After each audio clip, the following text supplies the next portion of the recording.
Good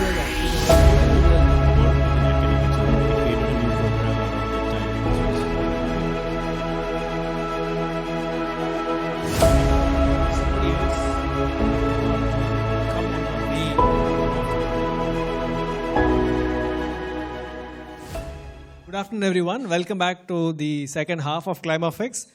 So one of the newer things that we are trying this time, I do have a lot of chairs around me, is to figure out what does it mean to enable products from lab to be transitioned to the market, who are the players involved, and how we can successfully achieve this commercialization.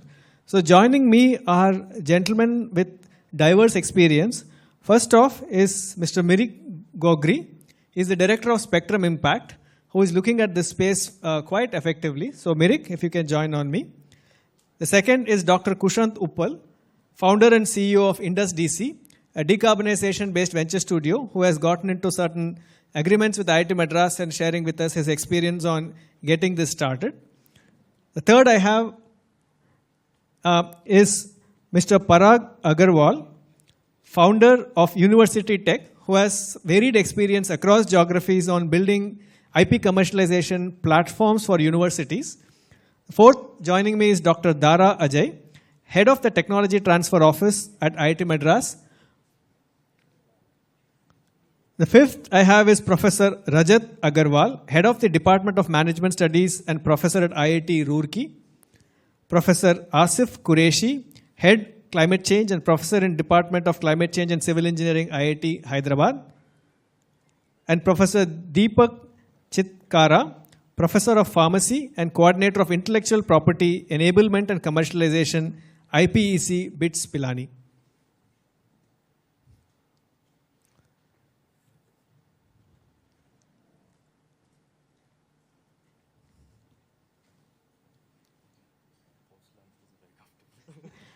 So we wouldn't allow you to settle down. So thank you very much for joining me here. The model of that session is I'll probably open up with a few comments, and then I will like my panelists to introduce about themselves and what they do in the space, and maybe share a little bit about what they see as the opportunities and the critical challenges that's enabling and blocking successful, seamless technology commercialization from universities. And this is with the theme Innovation for Impact.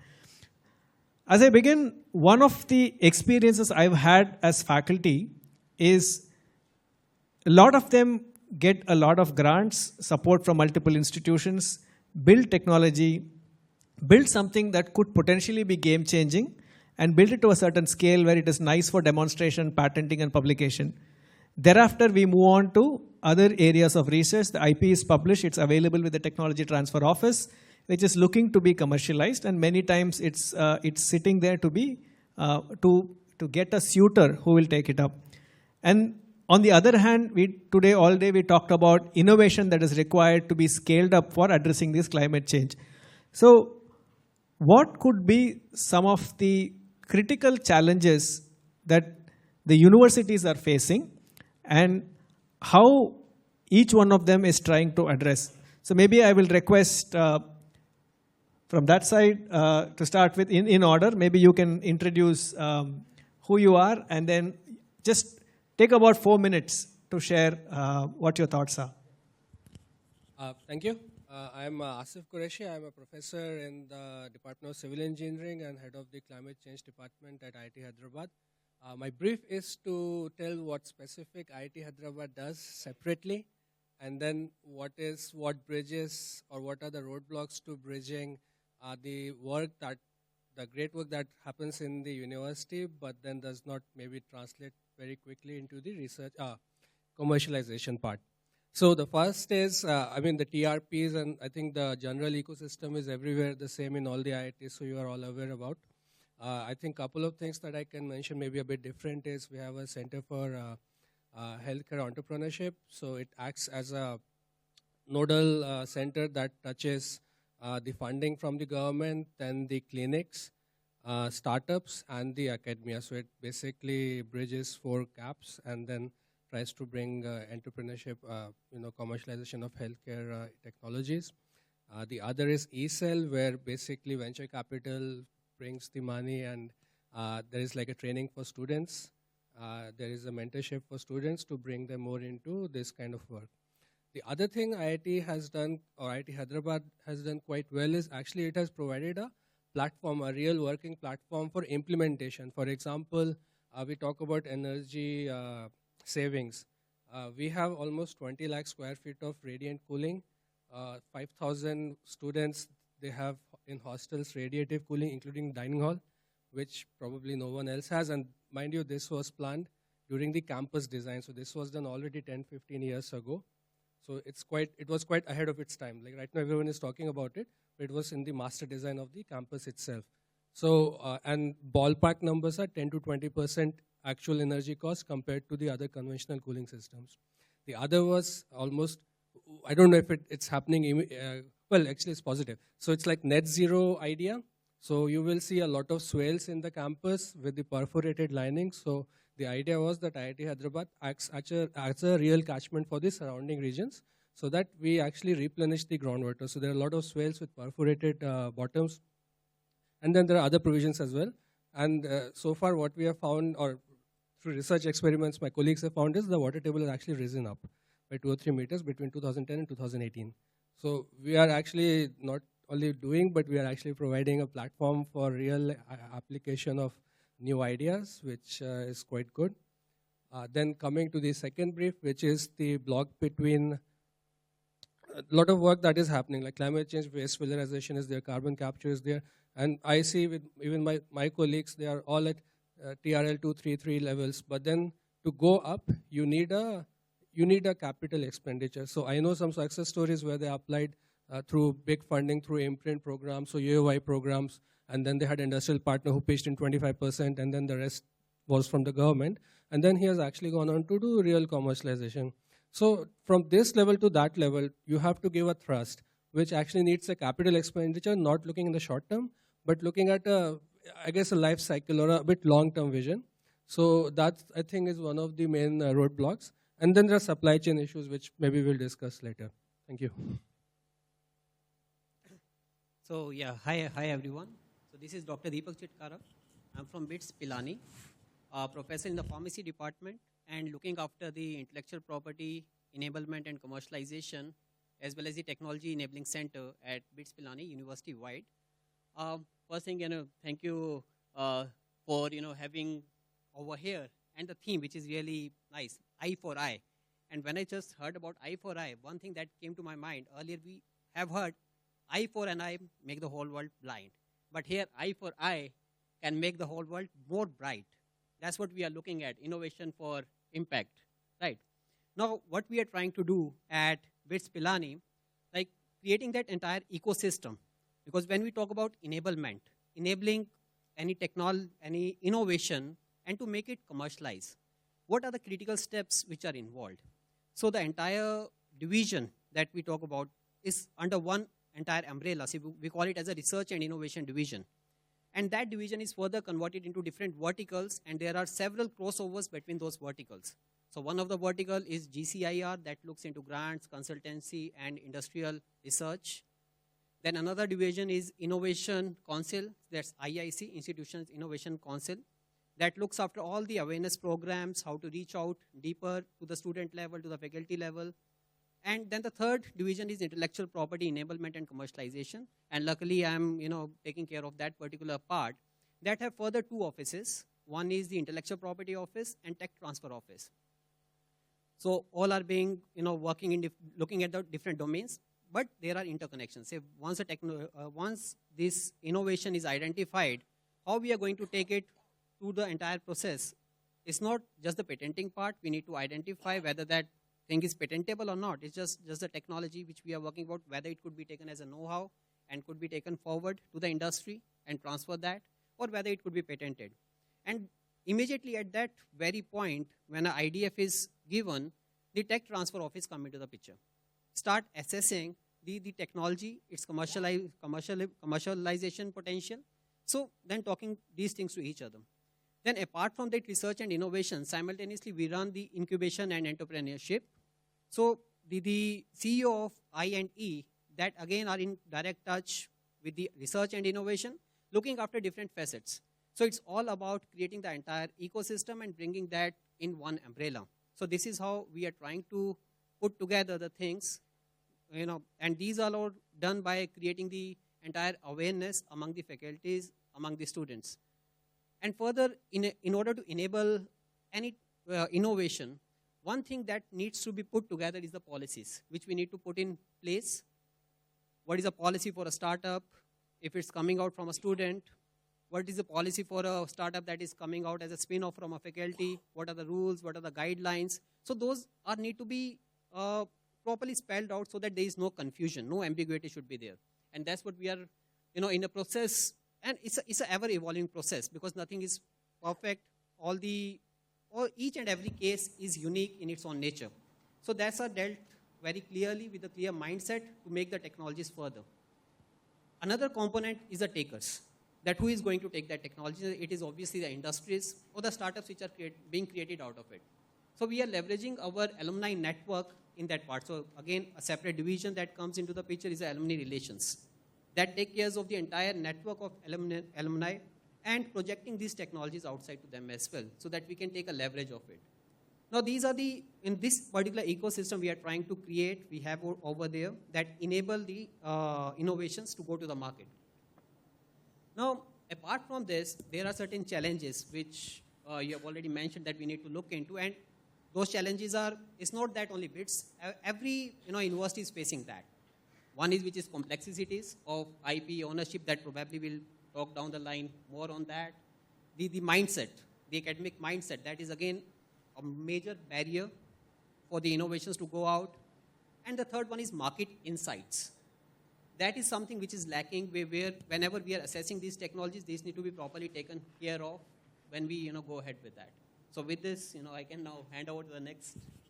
Thank you. We will touch upon a few interesting things that you said. One is mindset, the other one is ownership, and the third one is also looking at the market. I'll come back to that later. Maybe we can go with the Professor Rajat. Yeah, thank you, Satya.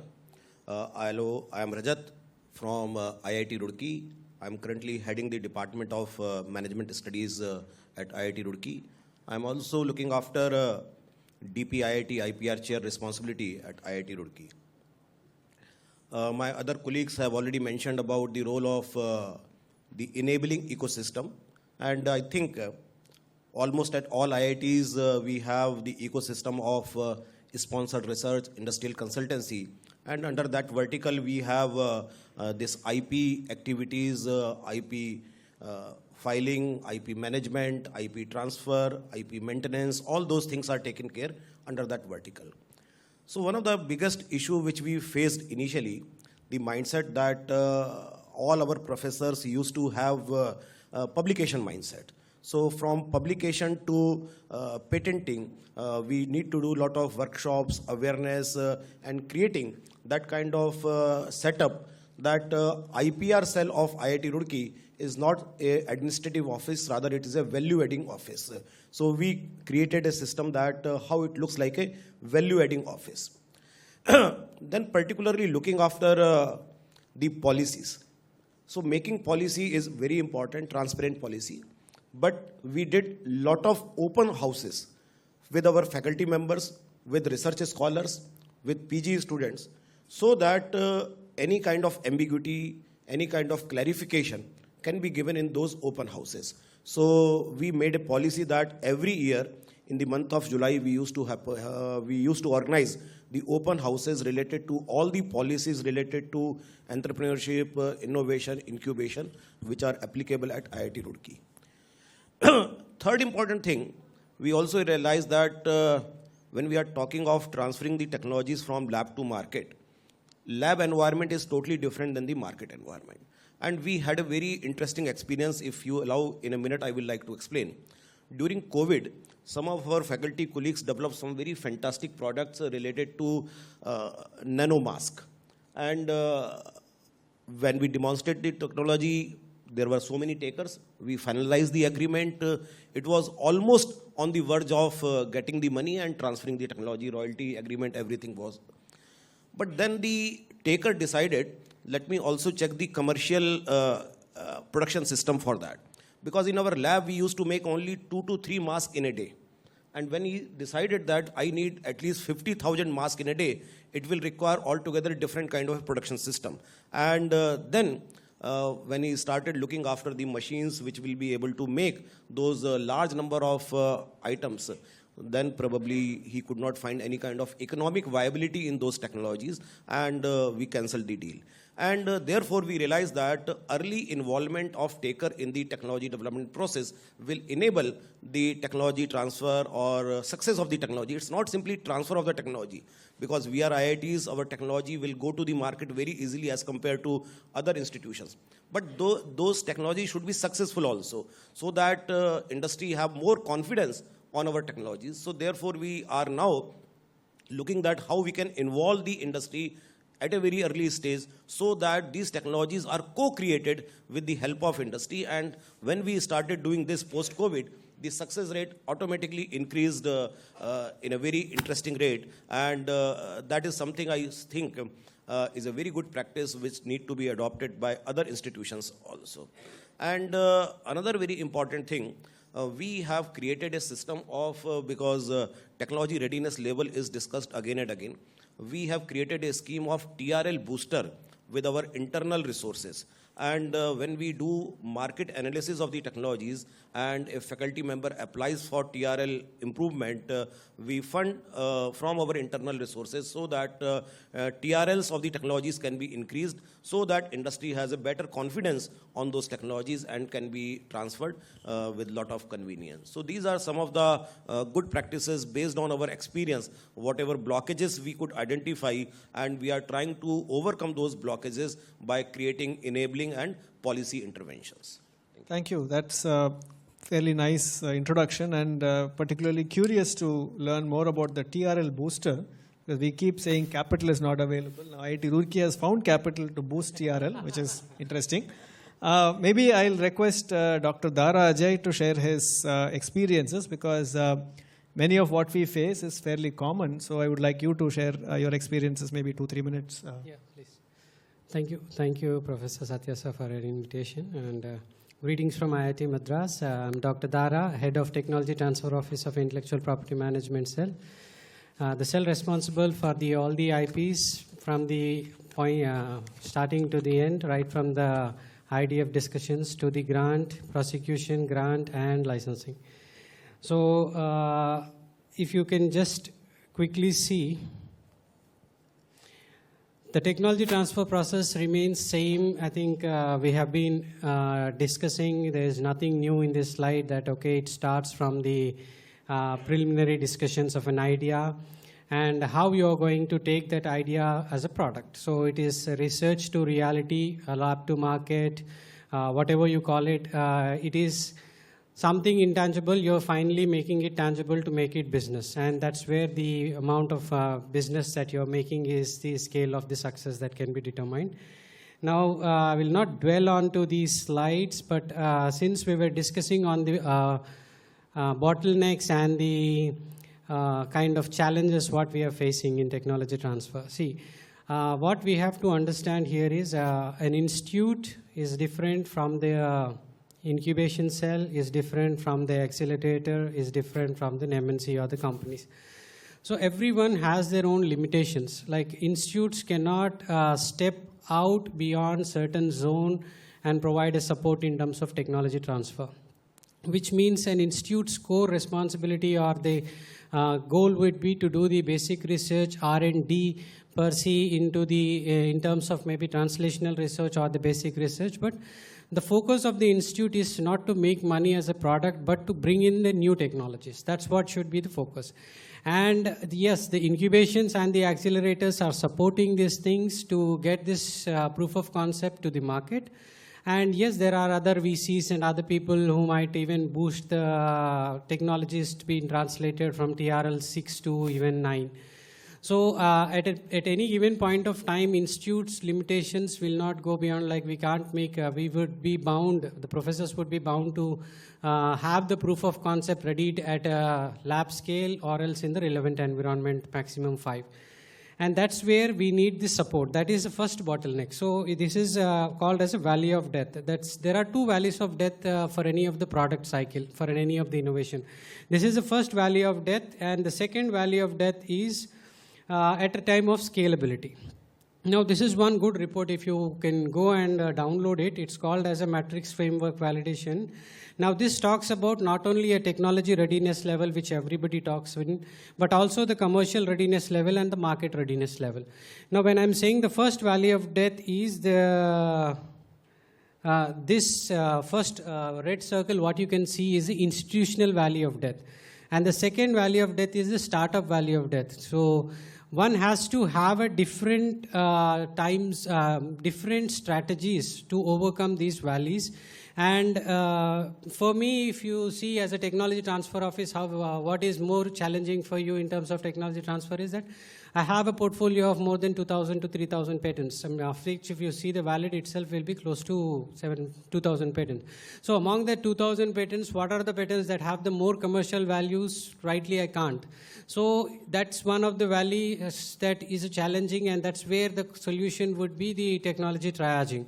Now, technology triaging is standard methodologies which will work in any given technologies, provided the attributes of that technology is being specifically diversified for each and area. Like the one which works for the civil might not work for the electrical engineering or the computer sciences.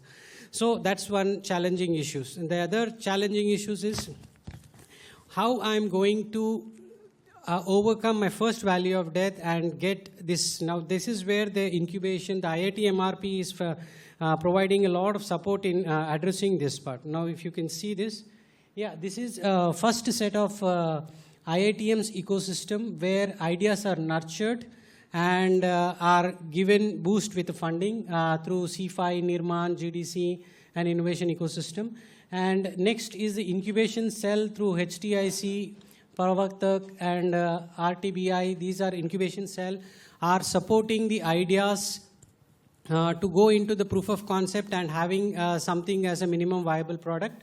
Now that's where we need beyond support is also being given in the IITM MRP research park through these bodies where they are not only just taking a minimal viable product, but also are translating this product into a complete set and is marketed as a viable product. So as I told, this is one important slide. I'll give only one example here is take the TRL now. I am in a lab scale and my technology patent is at a lab validation. When I'm only assessing my TRL, I'll be assessing only my technology readiness. So what about the commercial readiness and market readiness? So a mindset has to be developed within the entrepreneur or the students, if not professor. Say, as I told, there are specific barriers which you cannot step down. A professor need not think about the market readiness level when he is having an idea. It is not even feasible, but for actual innovation, to succeed, you have to think in all this direction. So when you're talking about lab scale validation, at the same time, you should also have the minimum viable product specifications drafted. At the same time, you should also have a minimum valuable feedback given.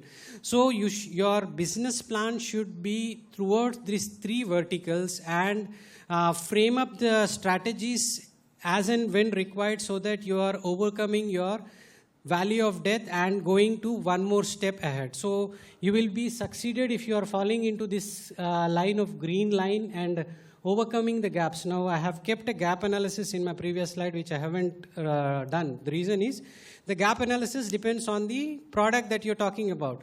Now, you will do this gap analysis and try to take your product from one step to another, and which is meeting not only the technology, but also the market, but also the commercial.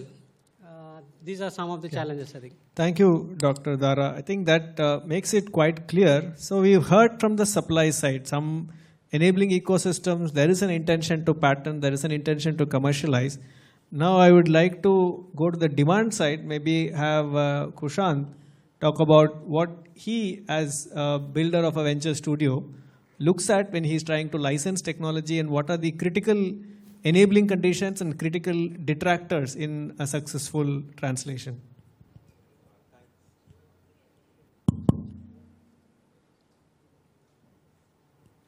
Thanks, Satya. As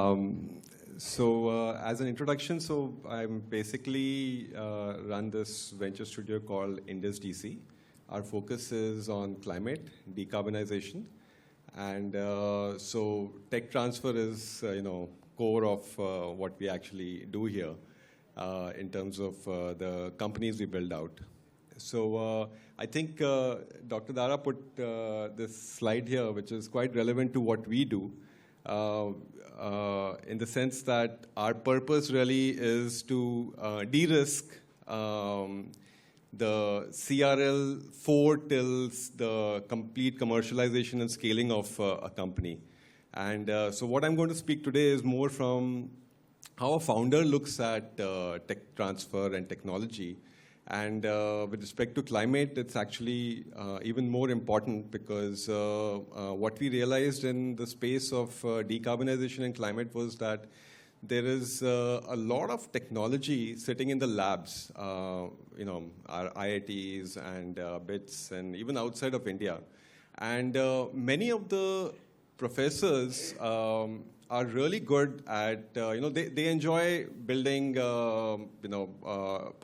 and technology. They want to focus on the research part of it. And there are, a very small percentage who will actually step out and say, okay, I'm going to go build a company out there. Now, building IP versus building a company are two very different things. What we realize is that building a company requires building a team. You've got to take the technology from the lab and build a product out there. You've got to go get customers. You've got to build your go-to-market strategies. You've got to do pilot production. So those are very different focus areas, which many of the inventors need not necessarily, that's not something that's passionate to them. So, so we as a venture studio really offer another option to the academia, right? I mean, we heard about the opportunities to go and tech transfer in terms of tying up with corporates, or a student comes up and says, I'll do something here. As a venture studio, what we do is we actually identify technology at the TRL 4 level. We say that if the science problem is solved, this is something where an engineering problem needs to be taken on. That's something which we will take on. And interestingly, we see many cases where the institute might deem it to be TRL 4, but when you go into the details, you find out it's really a TRL 3. So that's quite common. It does happen. And so in any case, we take TRL 4, and our metrics are based on the fact that it needs to have a huge decarbonization element built into it. And then we start building, the teams to take it to TRL 5, and then beyond that. We bring in other entrepreneurs, technology entrepreneurs to build the product. We bring in business entrepreneurs to build the business side of it. And so in this whole piece, another key element is, technology transfer. The word technology really doesn't, there is, you need a technologist to build a technology. So the technologist is a very important piece in what we do here in terms of the transfer. So in our model, the way we look at it is we will build the entrepreneurial team, but it's a great opportunity for the inventor to go out there and continue to build more IP which can be commercialized. So we look at it from that angle. It's an angle where you're building a team with an inventor, which is a professor, a university. We'll talk more about scaling, but I think there's a great role for universities to leverage. I think that universities are building IP as an asset. So, to leverage that asset and build long-term value, there's a great opportunity. And of course, then we build the rest of the teams. Sure. I think that's a very important nuanced point. Most of our TTO offices look at, I have this portfolio, can I just license it? But the challenge has always been, if there is no technologist involved, it's mostly a piece of paper with incremental innovation, which many buyers may not be there for such a patent.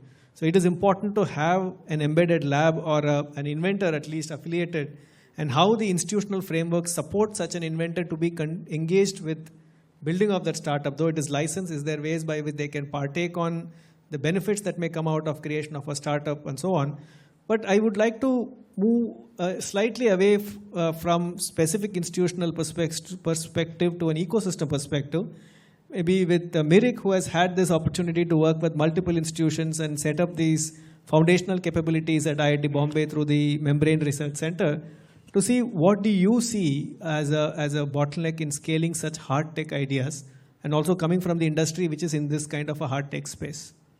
So thanks. I think just a brief introduction. I am Mirik, and I wear two hats. I will mention both of them here because they are relevant.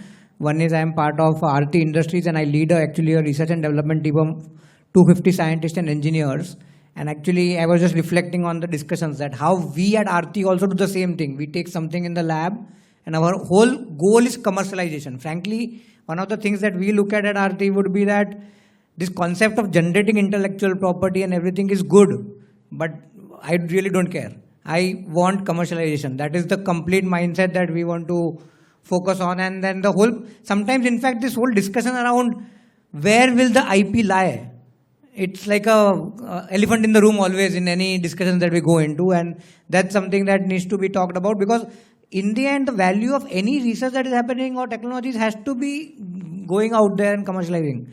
So that's the mindset that I also try to instill in our scientists and engineers at RT. And the second thing, one more thing that we have found at RT when we talk to a lab or an academic institution is the definition of what is licensable is very different. Like when we went to, there was an example where we went to someone and they said, look, this technology is ready and you take this paper, you can license it. And when we found out, we had to do at least 1 year of work on that technology to make it not commercializable, to make it pilotable. So, like we went into the chemical industry, so the gap is right. The labs, unfortunately, and I'll come to the solutions that we are trying to build in the ecosystem, they do it at a gram scale or a 10 gram, 100 gram scale. Now, for me, when I want to set up a 1,000 ton per year plant, I not even think in grams. So my minimum pilot requirement is only going to be higher. And there was a very strong thing, okay, it's ready. Everything is ready. Then you don't have the catalyst recycling done. You don't have the recycle loop sorted out and things like that. So when we add all to that, then the technology is not economically feasible. So your point earlier about that masks, that once you factor in the complete thing, it is actually not economically feasible. So one of the exercises that I would also invite people to do in terms of your portfolio is how many of them are actually economically feasible. And when you look at the recycle loops, sometimes they aren't. Coming to wearing my second hat, which is our family office. So one of the things that we found, and that was the point that you raised, around the type of capital that is required for translational research. And what we were looking at in that ways is the risk of a translational or TRL 427 is pretty high, but the cost to set up infra is also pretty much high. In the lab stage, your risk is very high, but your cost is not that high, right? You are setting up a lab. It is possible to do it. And at a commercial scale, your risk is pretty low and the industry can then take it up. The whole problem is in the middle, and this is where we really have to take an ecosystem approach. So we as a family, we figured out that membranes at least is a very keystone technology, and we are setting up this translational research for membranes in IIT Bombay. The whole focus is all about commercialization. The whole it's about trying to commercialize 10 technologies in the membrane space. The center will have infrastructure to do just piloting at the end of the day. And my guidance to the team there is techno-economic analysis is the output of the center, not patents. The TEA, which is a ready reckoner for the industry to take it up, that's the thought process that we are doing. But now we're talking with Professor Satya and other people. I think we felt that this is a gap not only in membranes. I think everyone would agree in a lot of the areas that you are working on, in this room is working on. There are so many such gaps. So what we are trying to do is almost launch as like an India's translational research initiative, where I think collaboration with everyone in the room to figure out how can as a country we figure out these gaps. And it need not be always infrastructure gaps.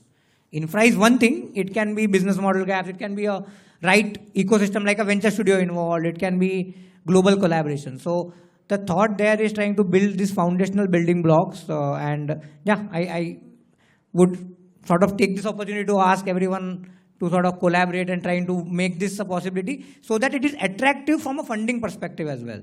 And I look at that the funding is a challenge.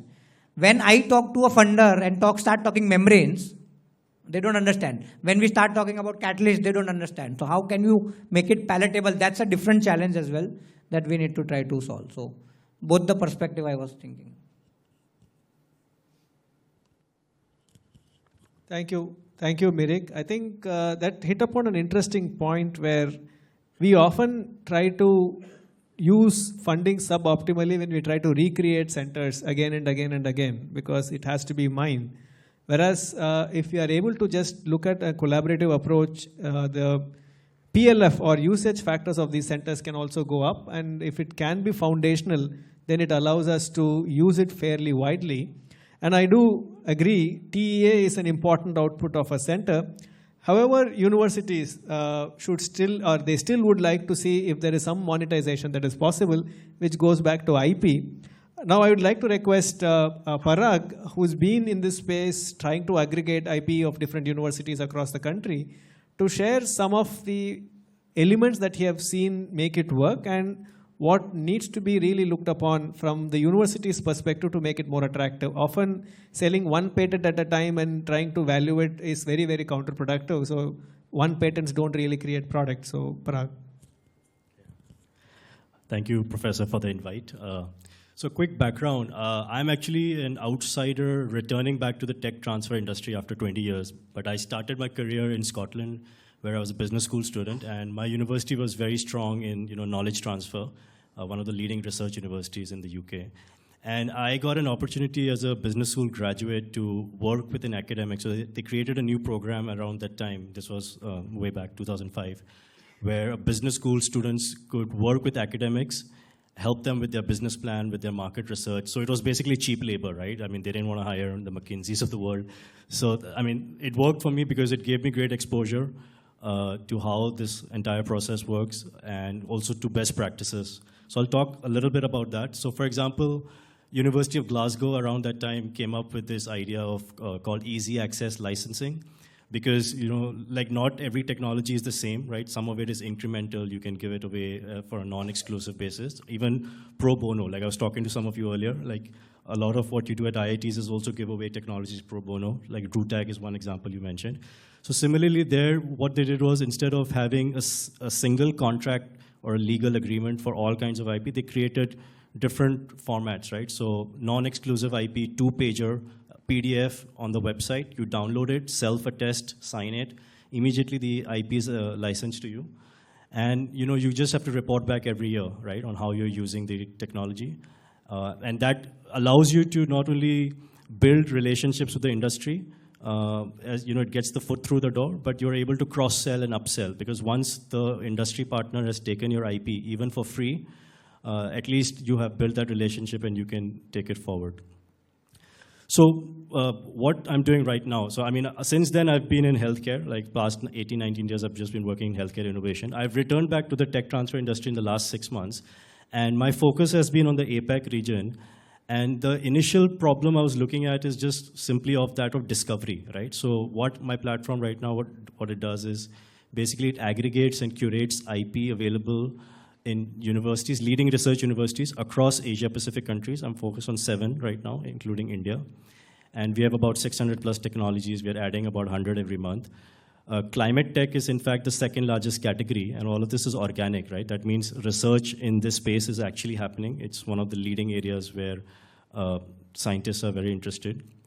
Apart from aggregation and curation, right, and of course I'm summarizing it for lay people, like businessmen, like for them to understand technology. The other thing I'm interested in doing, and I think which is very relevant here, is what we call, in the startup world, we talk about ease of doing business, right? But what about ease of doing licensing? Can we bring that mentality, to the tech transfer world? So contracts is something which I spoke about, but there are other areas. For example, Professor, you talked about manufacturing technology, like how do you scale up? How do you engage with the industry partner very early on? So I think there are a lot of things you can do when you're taking a portfolio approach and not just valuing IP one at a time, but let's say you lower the cost of valuation of the IP, lower the cost of validating the IP by bringing in your entire portfolio, right? Not just doing it ad hoc when the industry is interested. I think you need a very preemptive approach to all of this, because this hard work has to be done, I think, on the supply side, right? The industry really is not going to do the legwork for you. I mean, you will have unpleasant surprises, like you said. For example, you think it's TRL4, it's actually TRL3. Some of them might have the patience to then still stick through with you, but I think a lot of this ease of doing licensing, this innovation around all of this has to be done on the supply side. And finally, I think where I see the largest untapped opportunity is on two other areas. One is indigenous innovation, and the other is MSMEs, right? So I'll talk very quickly about that. So if you look at what you spoke about, right, not everything has to be patentable or necessarily called IP, right? If something can make an impact, can be commercialized, then I think it's worth, putting it in the tech transfer bucket.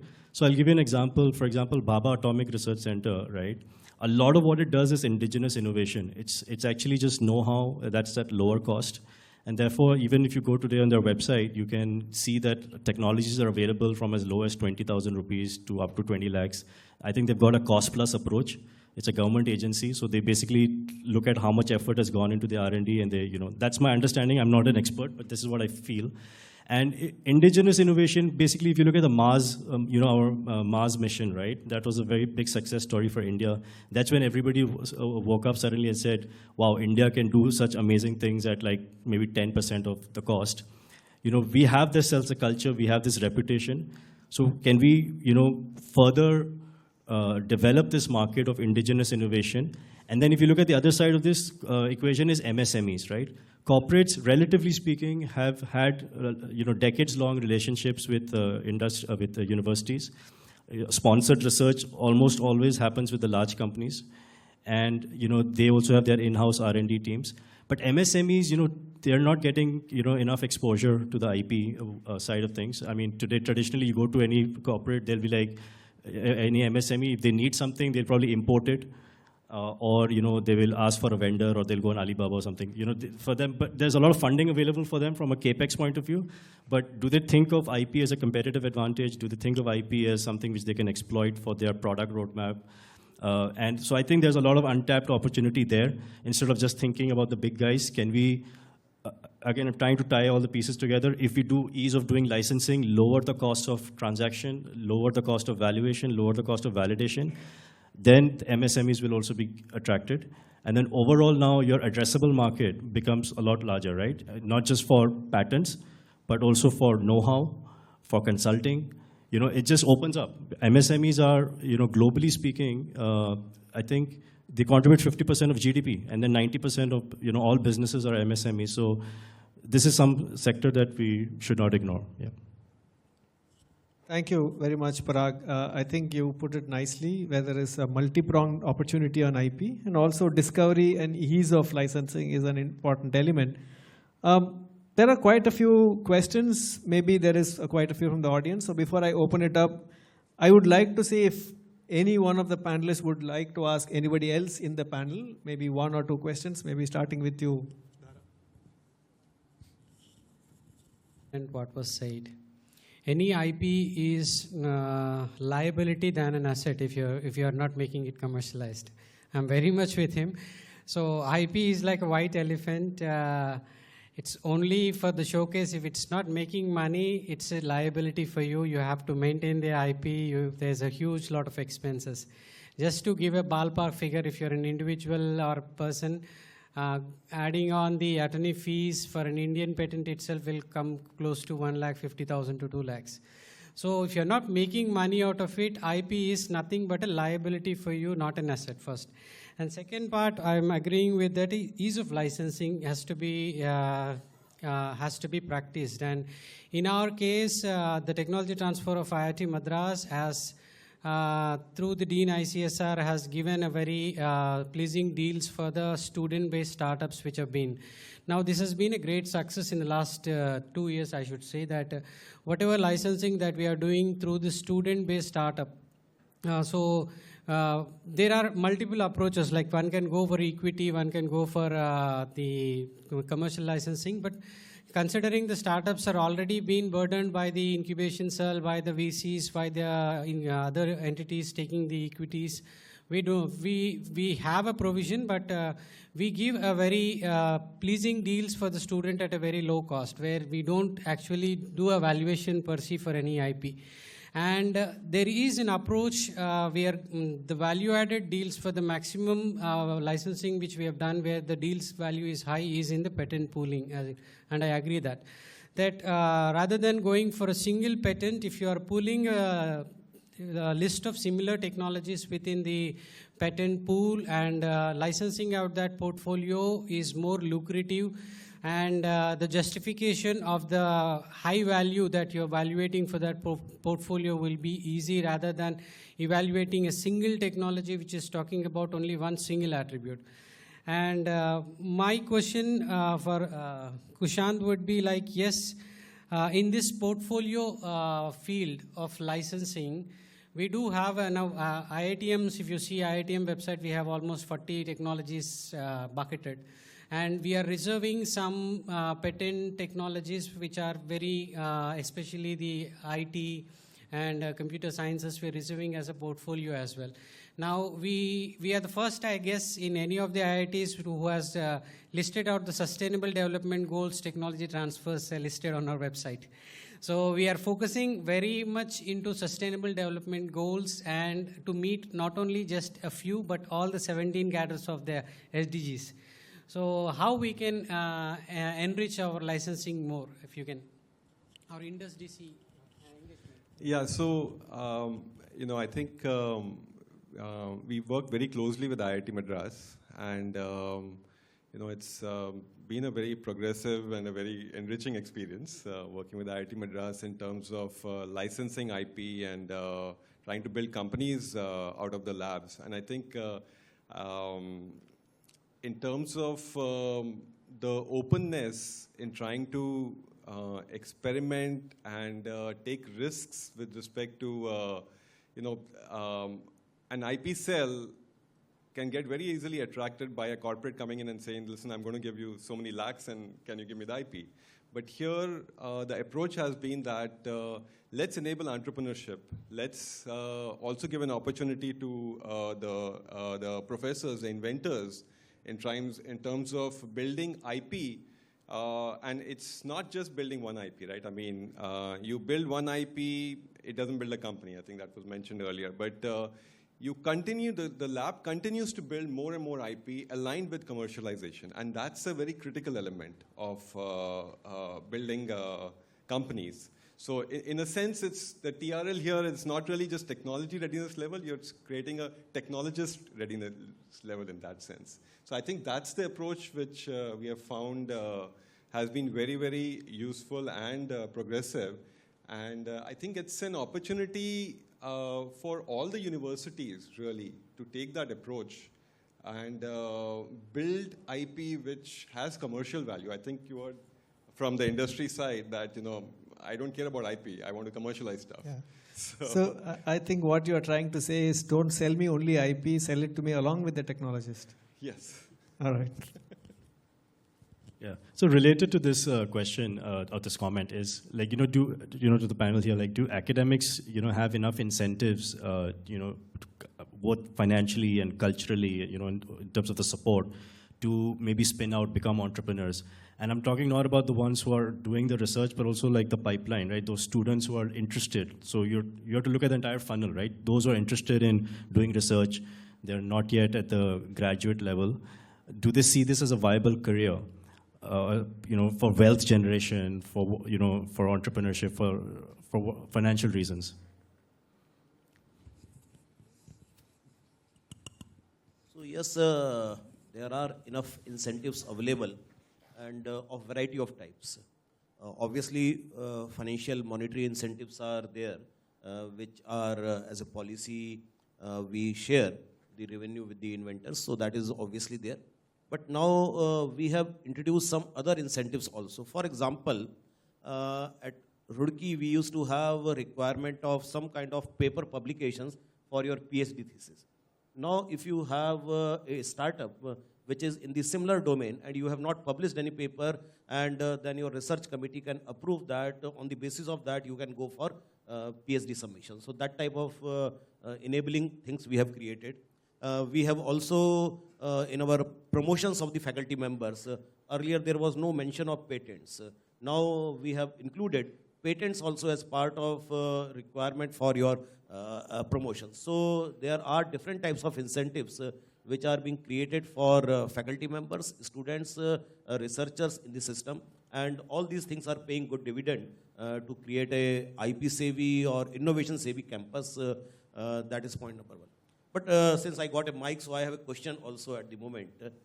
You mentioned about that how our IPs, technology should help MSMEs also, because they are very important contributor to our economy.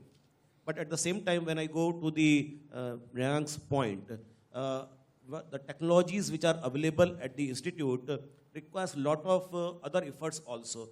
Maybe MSMEs sometimes may not have that kind of bandwidth, even if it is available at a very low cost to them, or even pro bono basis, they may not be able to do so much of surrounding work which is required to actually implement them. And therefore, even if we transfer the technology or give that know-how to them, it will go to a dead end, as I feel. So we also need to see the capabilities of the partner to whom you are transferring your technology, whether that partner is able to take it to the market or not. So I can just maybe reply or have an insight. So recently with NCL, so they did this thing where they are setting up a continuous production. So basically flow chemistry kind of a thing. How do you make batch chemical processes into continuous processes? And the structure is a tiered structure. So you have the tier 1 structure is where the large corporates will be participating. But then there is a definite tier 2 structure in which the MSME will participate. So in that case, the collaboration can also happen that the large, as you are rightly saying, the large corporate will have the muscle to get it. But there is a question of ability to do something, but access. So we just have to give the MSME access to the collaboration as well. Sometimes they are just shut out completely.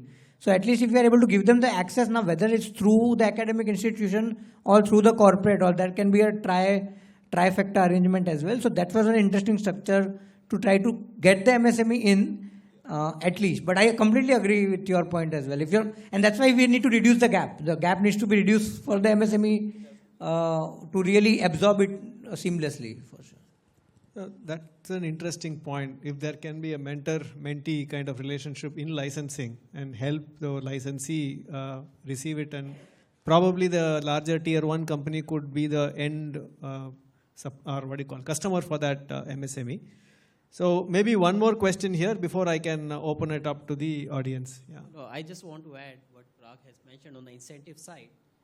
Apart from the incentives what have been already mentioned, which are for the faculties as well as for the students, BITS Pilani, at BITS Pilani we have come up with another program. We call it as a PhD drive, where the program is entirely, follows a different set of taking the student and getting into it. This program It's a very interesting EIR program. Huh? Yeah. It's a nice way of commercializing your own IP.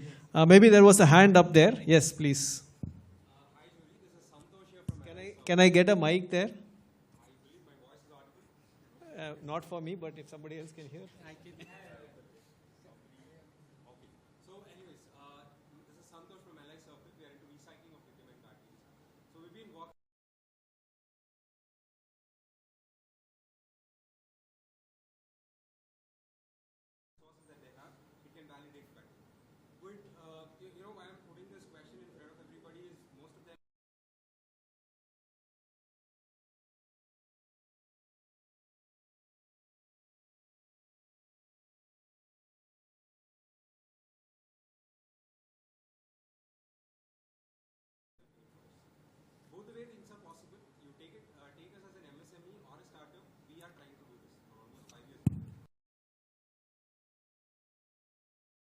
Open it up. There is a common principle on which many negotiation, if there is an alignment, one, why you're working with that lab and what is in as a motivation, and probably what is a win-win as you would define, because most negotiation and the deals happen if parties who are into the deal perceive a win-win. But maybe any of you can add as to what is that you will look into. I would just start. See, the first basic principles in negotiation is understand the opposite party. So when you're selling your thing, is it relevant, is it needed or not? Whether it is a technology push you're doing or is it a technology pull? Your win-win situation or your winning will be more successful if it is a pull. That whatever you're trying to sell, the other party wants it and the need you understand and you're trying to sell him the sale. That's one part. Now, if your technology is falling under a technology push, saying that, no, this is no one wants it, I wanted to make them practice, like 5G was not used 10 years ago, like how we are using it now. So in those cases, it would be a very tedious task and your strategies of negotiation and your success rate is very low.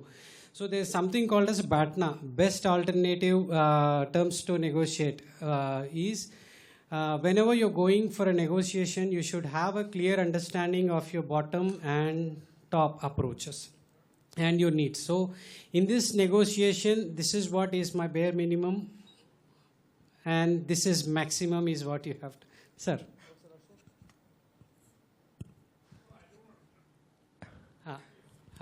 So that's called a BATNA negotiation. So first thing is understand the needs of the other party. If you are trying to, there's an example given, a lemon peel, lemon juice. So I can do a licensing. The need is one person wants only the juice and other wants the peel and other wants the flavor or the essence. So it's identify the need and you can do 3 deals with the same material or the same product. So first is identify this and do a basic BATNA like this is my bare minimum, this is my bare maximum.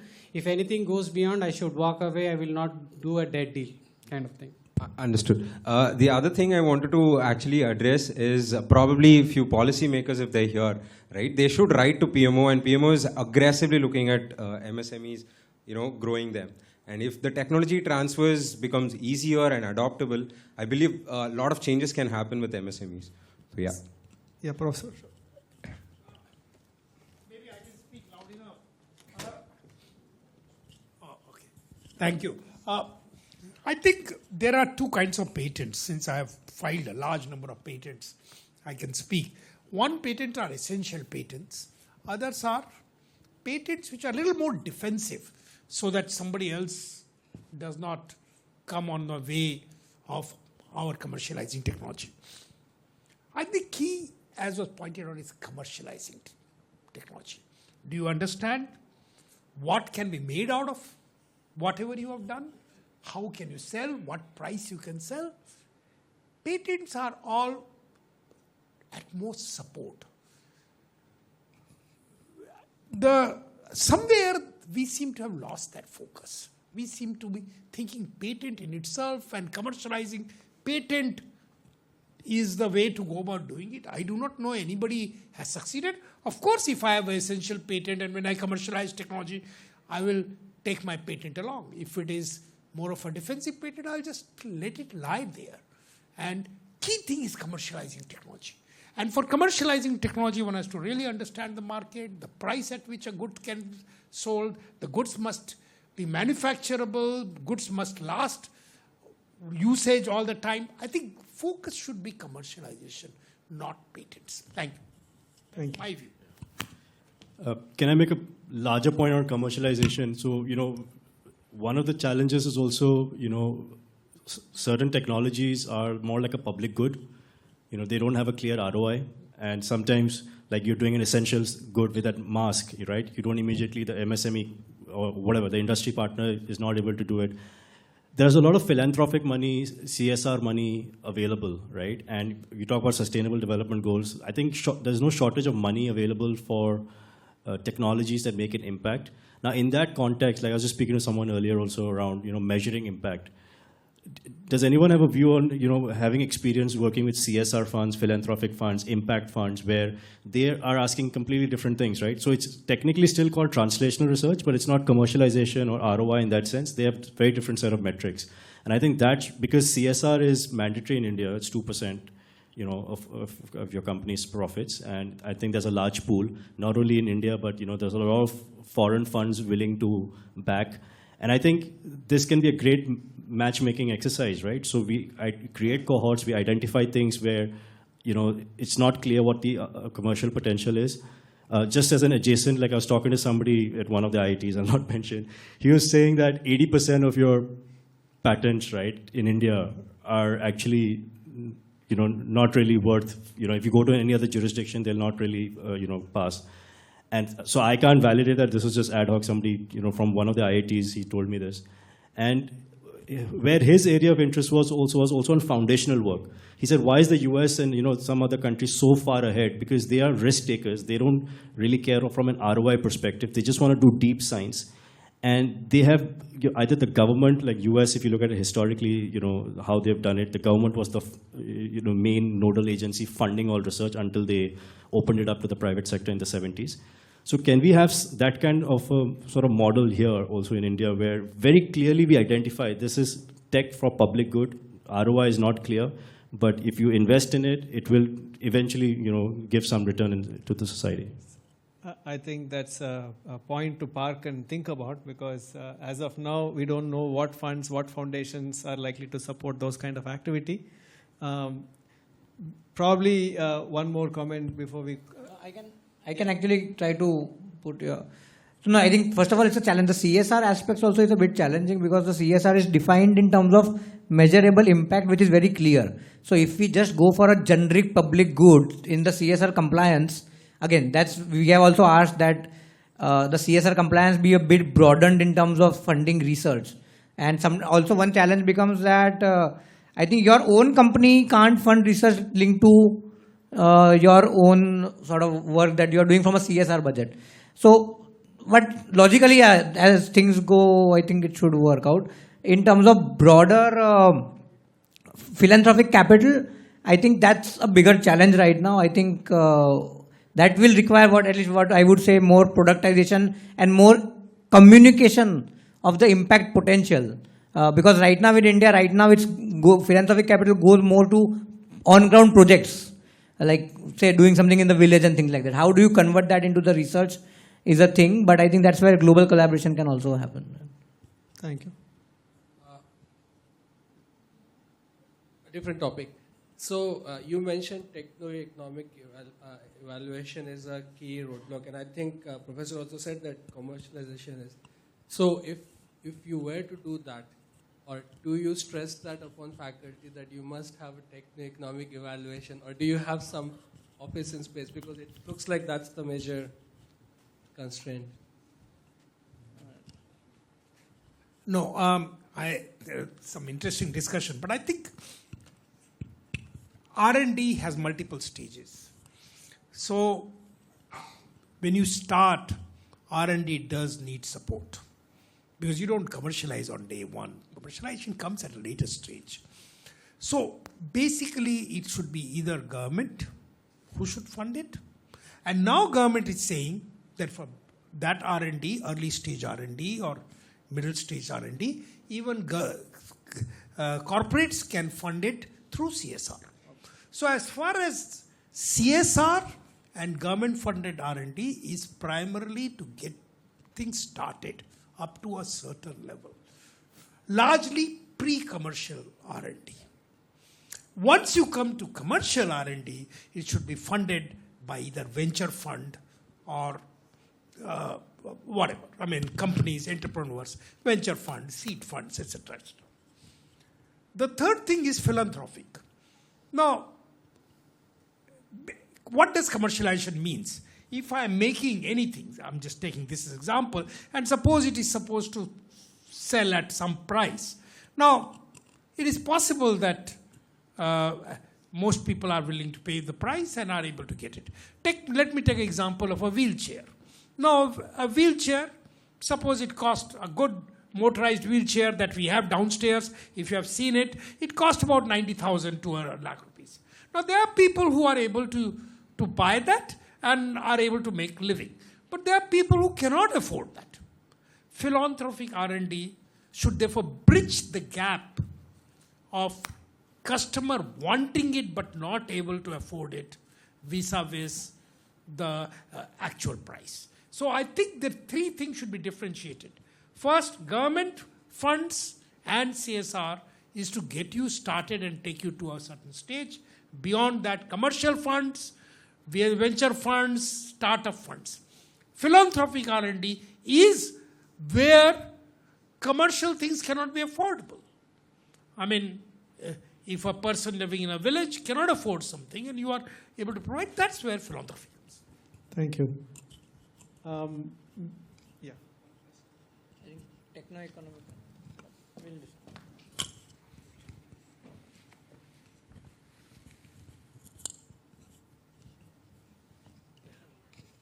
Thanks a lot. I really appreciate like what the gentleman was saying, but I'm actually in the same boat, and I'm sort of just at the first brink of the first valley of death with a startup called 280 Carbon. We're turning CO2 emissions into ethylene. So for that reason, I just want to say CSR is really focused in the same way that investors are focused on impact. Investors are focused on returns. CSR is very focused on impact. So, I would politely disagree with the fact that I think CSR is something that is very focused on immediate impact as investors are focused on return. But if you know someone, I mean, I'm happy to, make that, love to have a chat on that later. CSR, when it was initially put, it was for what you are saying is correct. I was a member of Prime Minister's Scientific Advisory Committee, and we impressed upon the government that CSR should also be used for R&D. And then somewhere around, don't remember when, 13, 14 or 15, government opened it. There you can fund our CSR for R&D. CSR for R&D is not for immediate impact. It is for R&D. So there are CSR. Of course, it has to be a recognized R&D organization to be able to receive CSR. For R&D. So there are two categories, CSR for R&D, CSR for impact. All right. I think we can have that offline. But, yeah, so we're almost out of time. I promised Narsi I will give him back half an hour. So we will maybe close it. There is enough interesting conversations, one of which you said output of center should be techno-economic analysis as opposed to IP.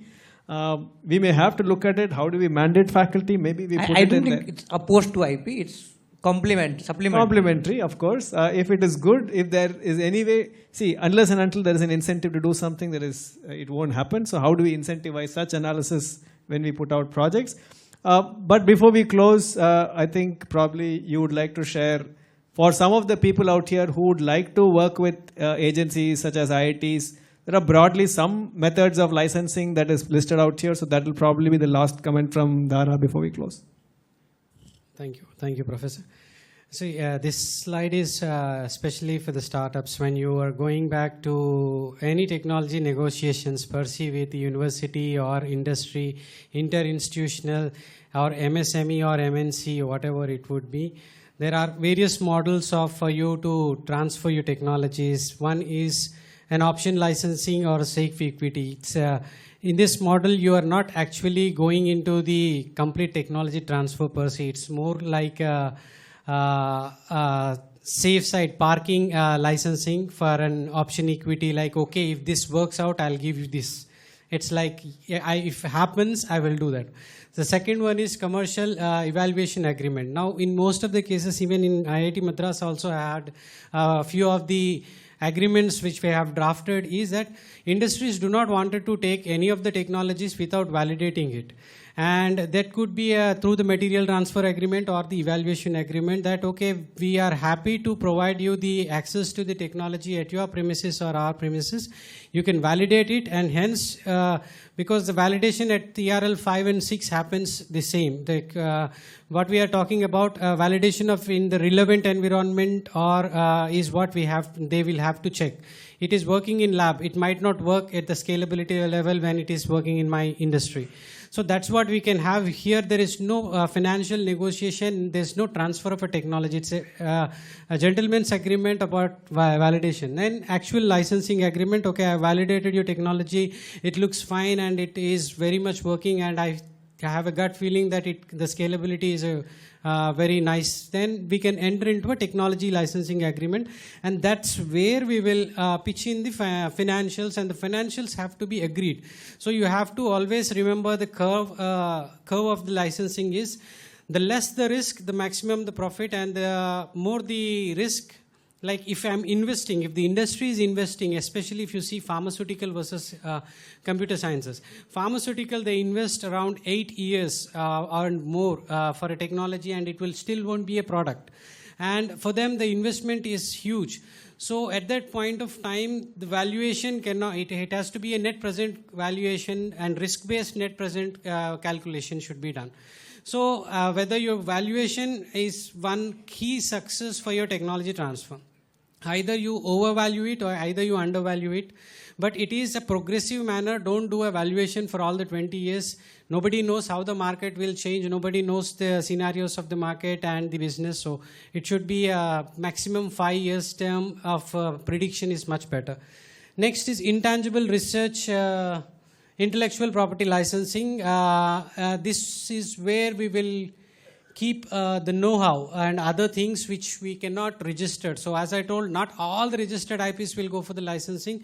If I have a know-how, if I have something as a trade secret, I can still go and licensing it out. I need not have any registration.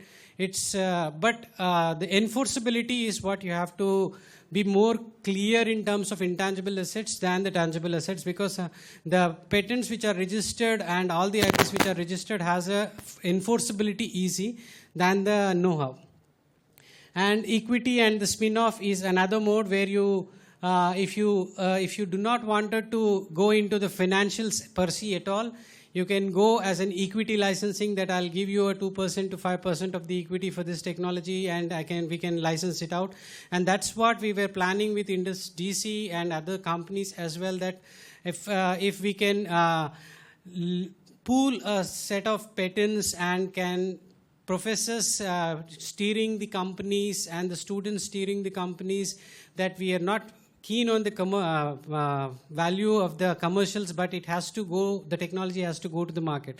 The other mode is the biological material transfer agreement. So these are some limited things which we have showed. There are many others as well where the technology transfer can be done. We can have offline discussions if you want. Thank you. Sure. Thank you very much. Dara is available over the next, I think, session as well if somebody wants to talk in detail. I once again take the opportunity to thank all my panelists out here. So this we attempted as a differentiated session because we want to know how to work with IITs and how to get technologies out in the market. We've had some interesting discussions. We'll continue on the conversation, but for right now, thank you.